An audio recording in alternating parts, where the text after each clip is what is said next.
Coming up on your final Hawkeye Sports Report for 2012, the men's and women's basketball teams have wrapped up intrastate play, and we're back in Carver Hawkeye Arena Wednesday night for a double dip. Plenty of highlights and reaction as both teams enter the final stages before conference play starts in just a couple of weeks. And the wrestling and swimming teams just concluded their final tune-ups in dominating fashion before conference play begins. We'll have results from their road trips coming up. And with 2012 coming to a close, we'll take a look back at some of the highlights from the past year for the black and gold.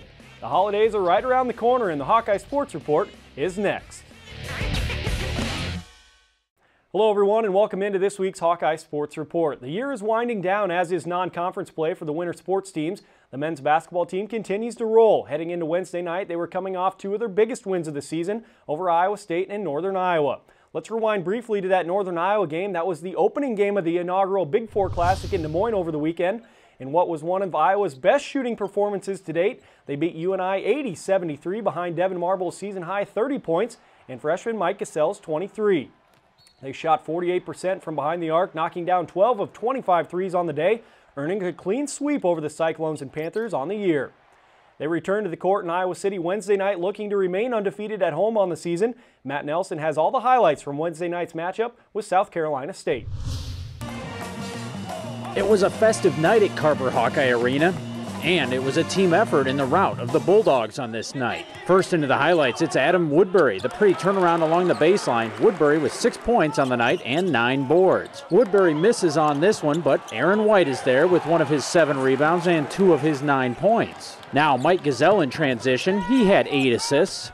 Here's one to senior Eric May for the jumper in the lane. Iowa was up by 27 at halftime. More of the running game, Zach McCabe with the board, and the quick outlet pass to Devin Marble. He takes it the rest of the way. Marble with a team-high 27 against South Carolina State. McCabe to Gazelle to Melson Basabi for the two-handed jam. Here's another long-range shot. This time it's Marble, and Iowa had no trouble with the Bulldogs. Late in the game, Chris Rickert gets into the act with the jumper.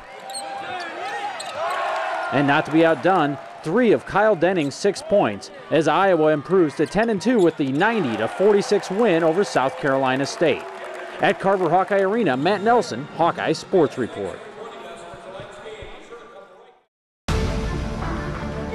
The Iowa men's basketball team returns 8 lettermen, including 3 starters, from a team that made its first postseason appearance in 6 years last season. The Hawkeyes now welcome in a nationally ranked recruiting class of 5 talented freshmen. The Hawks are on the rise. Order your season or single game tickets today. Call 1-800-IA-HAWKS or visit HawkeyeSports.com. Like the men, the women's team was also in action in Des Moines over the past weekend at Drake. They took on former Hawkeye Jenny Lillis, now Jenny Baranczyk. Baranczyk is in her first season as head coach with the Bulldogs, but it was all Hawkeyes in this one. They set season highs in field goal percentage and assists, and also had a season low in turnovers. Morgan Johnson led all players with 26 points and 8 rebounds. And how about senior Tricia Nesbitt, finally healthy in her final season as a Hawk? She chipped in a career-high 12 points. Iowa goes on to win 82-65 and earns the mythical title of state champs. They were also in action Wednesday night in Carver Hawkeye Arena against Missouri State, looking to earn their 9th win of the season. Let's check out the highlights.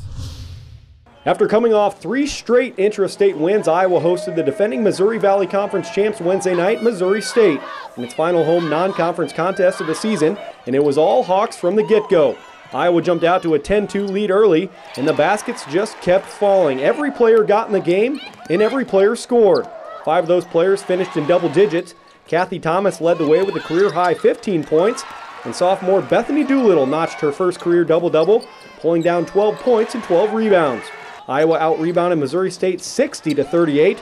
Iowa goes on to win 97-43, the 4th largest margin of victory in school history. You know, Melissa Dixon, I mean, you saw what Tricia Nesbitt did last week. Kathy, I mean, Kayla went in and played very well today. So I think we have a lot of extra weapons, and this is what we kind of saw earlier in the year. And then we kind of didn't get it going right away at the beginning, but now we're getting some more game reps and getting a lot of practices, and so I think it's giving everybody a lot more confidence. It's definitely fun. I mean, first of all, it's fun to play at home in front of all of our fans, and we don't get to do that very many more times this year, but it's definitely fun to see everyone get in off the bench, and I think everyone on our team that got in scored, so that's just so fun to see us playing together and all the hard work that we've put in pay off. I think just the way our team played together today is a really good indicator on how we can play as a team in the future. And I guess, just taking that energy that we have before the break and continuing over after the break will really help us out. Let's now check out this week's Player of the Week.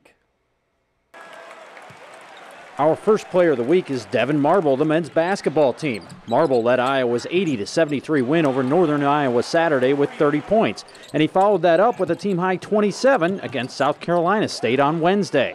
Morgan Johnson is also a player of the week thanks to her big performance in Des Moines as well. Johnson scored 26 points in Iowa's victory over Drake at the Knapp Center. Johnson is now in the top 15 all-time at Iowa in scoring. Finally on the mat, Iowa's Mark Ballweg was 3-0 in his matches as Iowa defeated Hofstra, Bucknell, and Buffalo. Ballweg won 2 major decisions and 11th ranked at 141 pounds. Ballweg upset 9th ranked Luke Baith of Hofstra at Madison Square Garden. This week's Hawkeye Sports Report Players of the Week. We fight, fight, fight every day in the gym. We're going to fight, fight, fight every game on the court. Will you fight, fight, fight with us in Carver this season?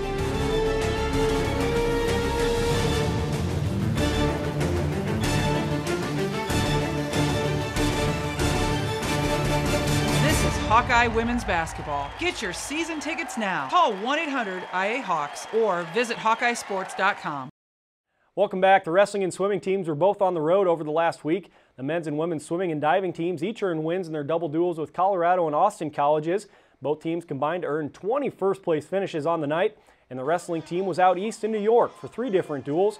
They took part in the Grapple in the Garden on Sunday, defeating Hofstra 42-0 and Bucknell 34-9. They then traveled upstate to Buffalo, where they defeated the Bulls 39-3 on Monday. And although the football season has come and gone, there was news Saturday as the program announced its end-of-the-season awards. Matt Nelson highlights some of the winners.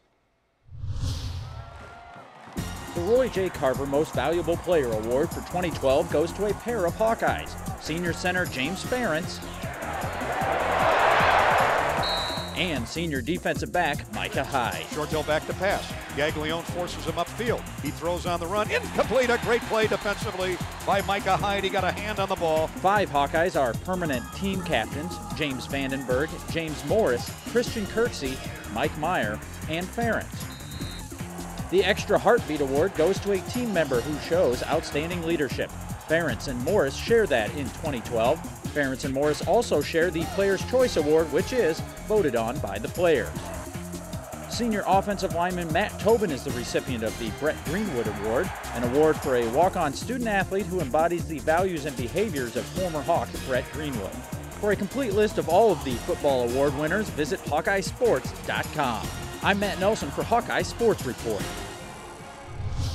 Let's now check out this week's Plays of the Week. Our first play of the week comes from the Iowa women's basketball team's Wednesday night victory over Missouri State. You have to stop the dribble penetration, and the Bears don't stop the baseline drive by Samantha Logic. A pretty move, 2 of Iowa's 97 points on the night.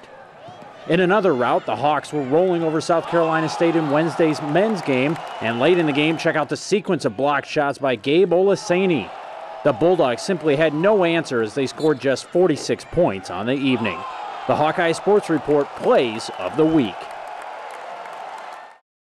After months of anticipation, the fuel inside us rises. All of our training and devotion has prepared us for this. We stand as one team in black and gold. This is Iowa Wrestling. Secure your season tickets today. Call 1-800-IA-HAWKS or visit HawkeyeSports.com. I started swimming when I was 8 years old at a local YMCA in my hometown, in a small town in southeast Iowa. So I pretty much started because my sister swam. Both of my parents went to Iowa State, and my cousin's the head football coach there. My parents told me to go wherever I felt fit for me, and Iowa was a great place to choose? Well, there's no hiding. His family comes from certainly a Cyclone background. They're very, very loyal Cyclone fans. But I've never seen any red and gold in the stands at swim meets. So I think they're Iowa swimming fans and Cyclone fans everywhere else. Well, Dustin was somebody that I had known about a long time. I knew one of his high school coaches in Ottumwa. We knew that we had somebody that put in the right environment, a very competitive environment. I felt he could compete with anybody. It was an experience I'll never forget. Just being in the same heat with one of the best swimmers in the world. And he actually told everyone in the heat good luck, so I thought that was really cool. He's a really laid-back guy. You would think that he wasn't even, racing for a shot to go to the Olympics. It was definitely a great experience, and I think it really helps me. And like I said, it showed me that I can really compete with some of the best swimmers in the country, and that's also helped build some confidence for me. Right now, he's still on such a performance curve that he just keeps improving and improving. And titles, clearly, you want to win titles, Big Ten titles, on the NCAA's. NCAA meet is arguably the fastest meet in the world, even compared to the Olympics, because it is such an international meet. And he's capable of competing there and scoring. So those are the next steps, and he showed us some even more promise last year with his competing at the Big Tens. He has our school record, and like I said, it's still developing. So it's exciting for him.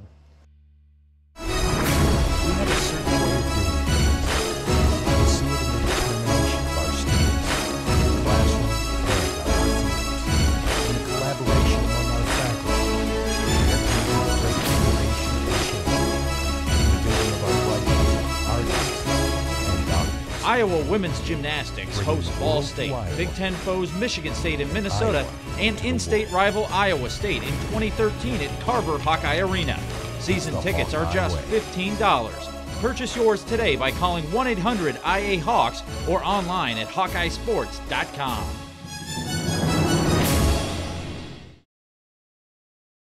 With the holidays right around the corner, it will be pretty quiet over the next week and a half for the Hawkeyes. Men's basketball will take on Coppin State this Saturday, the 22nd, with tip-off coming just after noon. And of course, the big one will be on New Year's Eve as they host Indiana at 3 p.m. in the Big Ten opener. The women's basketball team will be off until the 28th. They will head out west to San Diego to participate in the San Diego Surf and Slam. They will take on the nationally ranked Texas Longhorns, and then depending on if they win or lose, they will face either Central Michigan or San Diego. Other than that, all sports will be off until the beginning of January. For a look at the upcoming schedules for all sports, be sure to check out HawkeyeSports.com. That's going to do it for our final edition of the Hawkeye Sports Report for 2012. We're going to leave you with some sights and sounds from 2012 in Hawkeye athletics. From everyone here at Hawk Vision Productions, have a safe and happy holidays.